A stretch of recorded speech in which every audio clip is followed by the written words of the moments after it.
Venezuela, porque Guaidó anunció un paro escalonado en la administración pública en Venezuela. Vamos a hablar de esto con Andrés Goldenberg, que es representante de la Mesa de Unidad Democrática. Bienvenido, Andrés. Gracias. Un placer tenerte aquí. Además, hoy se cumplen 6 años, ¿no?, del fallecimiento de Hugo Chávez. Así es, varias coincidencias y dos momentos como particularmente diferentes en la historia política venezolana, que esperemos, digamos, que finalmente en esta transición que está llevando adelante Juan Guaidó, finalmente terminemos de restablecer la institucionalidad en el país para poder llamar a elecciones como hace años no podemos hacer debido a la usurpación o la cooptación de los distintos poderes e instituciones del Estado, ¿no? Andrés, Guaidó decidió reunirse con los empleados públicos de la administración pública allí en Venezuela, y lo que está mostrando en estos últimos días es que quiere verse directamente y mostrarse como el único presidente de Venezuela. Bueno, básicamente él es el único presidente de Venezuela, reconocido no solamente por los venezolanos principalmente, sino obviamente por la comunidad internacional. Y lo que yo creo es que, digamos, para empezar por el final, en vez de por el principio, digamos, para poder terminar de lograr el recambio político venezolano, digamos, se tiene que llegar al quiebre del sector militar. Es decir, ya todos los demás espacios están logrados y abarcados, es decir, el espacio social se consiguió, el espacio parlamentario se consiguió, el espacio internacional ya se consiguió, el espacio de los organismos multilaterales inclusive ya reconocen a Guaidó y a todos los designados por él como representantes políticos y legales de la nación venezolana. Sin embargo, el espacio de las Fuerzas Armadas es un pilar fundamental, ¿no? Por eso digo que lo único que está quedando hoy, pero que es fundamental, porque si no todo lo demás no vale, es el bastión, digamos, de las Fuerzas Armadas Nacionales. Se pensó y fue una prueba, digamos, el día 23, cuando se trató de ingresar la ayuda humanitaria, para entender cuál era el grado de lealtad del sector militar a Nicolás Maduro. Claro. Hubo una deserción pequeña hasta ahora, no representativa para efectos, digamos, de lograr el quiebre de la estructura de las Fuerzas Armadas. Sin embargo, yo creo, digamos, de que mucha de la deserción que no existió tiene que ver más con la coacción y con el miedo, digamos, que tienen por el control de los cubanos dentro del sector militar, que por una fidelidad real, digamos, al poder a Nicolás Maduro. Sí, obviamente Nicolás Maduro. Pues esa gente también tiene hambre, tampoco tienen medicina, están padeciendo exactamente lo mismo. Sobre todo los rangos medios y bajos, ¿no? Obvio, que son el 90% claro. o más de las Fuerzas Armadas Nacionales. Claro. Pero como dijiste, se cumplen 6 años de la muerte de Chávez y en este momento, pues Guaidó llama a un paro escalonado, digamos, del sector del sector laboral, digamos, del Estado, para seguir mostrando, digamos, de que ya el gobierno, digamos, usurpador no tiene más poder, no tiene más representación. Y yo creo que esto, en la medida de que sigamos siendo consecuentes y consistentes, digamos, con estos llamados y con este camino que se ha emprendido de mostrarle al mundo y a los venezolanos cuán fuerte y cuán legítimo es este gobierno, digamos, me parece que el factor desgaste hoy está operando mucho más en contra de Maduro. Fíjate que Guaidó entró por el aeropuerto y después de todas las amenazas de cárcel y demás, entonces... Con total tranquilidad por el aeropuerto internacional. Aplaudido por los guardias que estaban en el aeropuerto. Entonces, básicamente lo que se está mostrando y está quedando expuesto es la debilidad y el miedo, digamos, que tiene obviamente hoy el área o el gobierno ilegítimo o el usurpador, como lo quieras llamar, de Nicolás Maduro, que por otro lado va a jugar también a la radicalización. Es decir, Maduro, al no tener otro lugar a donde irse, digamos, o al tener el único bastión de libertad dentro de Venezuela, claramente, digamos, la apuesta de mantenerse en el poder es al infinito, porque no hay un balance entre costo y beneficio. Claro. Es únicamente costo cualquier cosa que resigne, digamos, ¿no? Totalmente. Así que es un balance bastante complejo, sobre todo en términos de sacrificar, digamos, a la sociedad civil venezolana. Ahora, recién recordabas, Nicolás Maduro solamente tiene hoy el apoyo de las Fuerzas Armadas, sí de parte del arco internacional, no la más importante como así la tiene Guaidó, pero estamos hablando igual de Rusia, China, entre otras potencias. potencias. Pero déjame solamente mostrarte esto, porque este es el momento en que Nicolás Maduro justamente recuerda el fallecimiento de Hugo Chávez, cumpliéndose en el día de hoy 6 años, rodeado de las Fuerzas Armadas, ¿no? Mostrando su único poder, como bien decías vos recién. Correcto. ¿Vas a mostrar un video? O... No. Okay. Básicamente, de nuevo, este conjunto de las Fuerzas Armadas que muestran, digamos, lo que están mostrando es la coacción que tienen sobre las Fuerzas Armadas. Esas Fuerzas Armadas, cuando trató de entrar la ayuda humanitaria, no salieron a reprimir al pueblo. Los que salieron son los paramilitares, claro, que no es lo mismo, digamos, las Fuerzas Armadas. Sí. De cualquier manera, no es algo menor, porque claramente la sociedad civil, es decir, nosotros no sabemos de armas, no nos interesa aprender, no nos vamos a armar y por lo tanto la lucha es dentro de un marco institucional.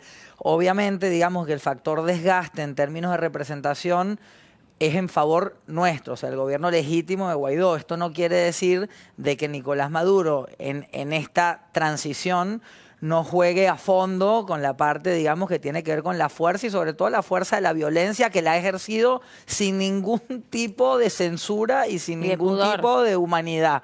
Entonces, bueno, acá nosotros tenemos básicamente dos escenarios posibles. El escenario de que finalmente el ejército o las Fuerzas Armadas terminen de dejar la lealtad mostrada hasta ahora, fracturarse y entender y consolidarlo a Guaidó en su legítimo ejercicio del poder, o, digamos, el segundo escenario, que es el de la intervención humanitaria, que es un escenario del cual la gente no le gusta hablar mucho, pero tiene que estar sobre la mesa porque es un escenario. Digamos, claro, es una de las posibilidades. Es una de las posibilidades. Es absurdo, digamos, no hablar de ella como si no existiera. Absurdo es tener 20 años de un país, digamos, que lo tiene muerto de hambre y que ha costado más que 20 guerras, digamos, en cantidad de muertos, asesinados, secuestrados. Entonces, digamos, un país que no tiene una posición ni armada, ni instituciones, digamos, porque el gobierno usurpador no permite ejercerla, tiene que tener como una de sus herramientas la ayuda de la comunidad internacional. Claro. Tiene que existir, tiene que ser una opción.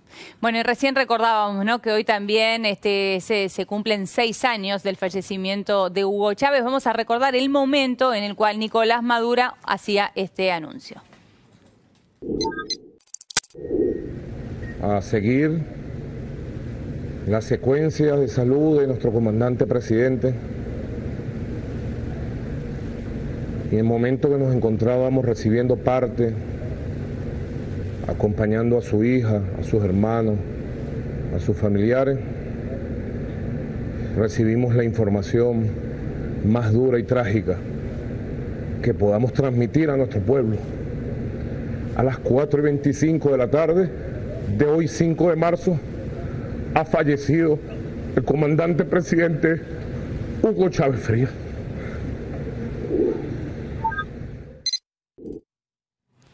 Bueno, allí escuchábamos, recordábamos el momento en que se anunciaba la muerte de Hugo Chávez. Fíjate que él murió y él tuvo en vida, digamos, los ingresos más grandes, más importantes que tuvo Venezuela en toda su historia como república.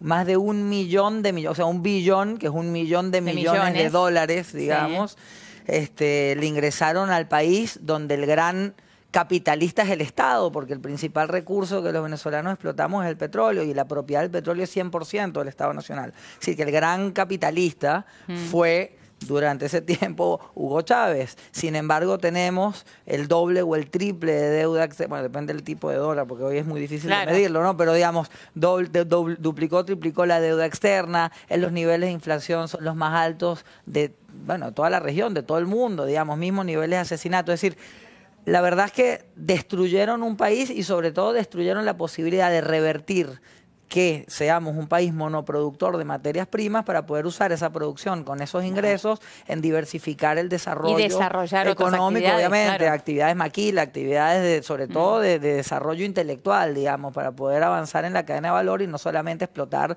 lo que está bajo el subsuelo venezolano, con lo cual la herencia de Chávez fue nefasta y encima, digamos, de esto, la continuidad, digamos, de la supuesta revolución, tomó Maduro, que además de ser un incapaz en términos políticos, digamos, se ha mezclado con los peores sectores de la comunidad internacional, con el Hezbollah, con los terroristas, con los narcotraficantes. Es decir, hoy Venezuela, digamos, tiene lo malo que es haber destruido un país a los niveles más precarios, y el desafío de reconstruirlo, que no es ni siquiera reconstruirlo, es rehacerlo. ¿Sí? La gran ventaja de la destrucción que hay hoy es que puedes replantearlo base cero y que no tienes nada que arreglar porque está todo deshecho. Claro, digamos, ¿no? O sea, hay que empezar de cero absolutamente todo. Correcto, decís. Lo cual no es una desventaja necesariamente, digamos, ¿no? Es decir, es un desastre la destrucción, claro, pero te da la oportunidad de poder... En realidad la desventaja está en que esa reconstrucción lleva tiempo y mientras tanto el pueblo venezolano sigue sufriendo, ¿no? Bueno, lo que pasa es que también creo que puede ser una oportunidad, digamos, dentro de esta malaria de poder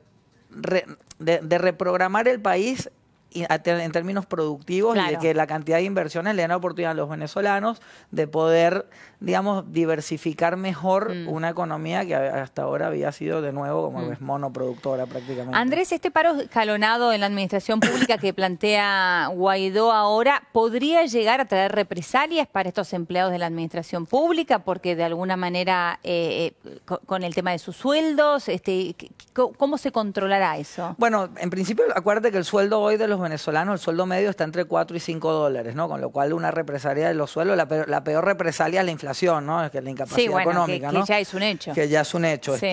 La segunda peor represalia es no permitir la ayuda humanitaria, que de última, digamos, colaboraría para que la gente tuviera esto.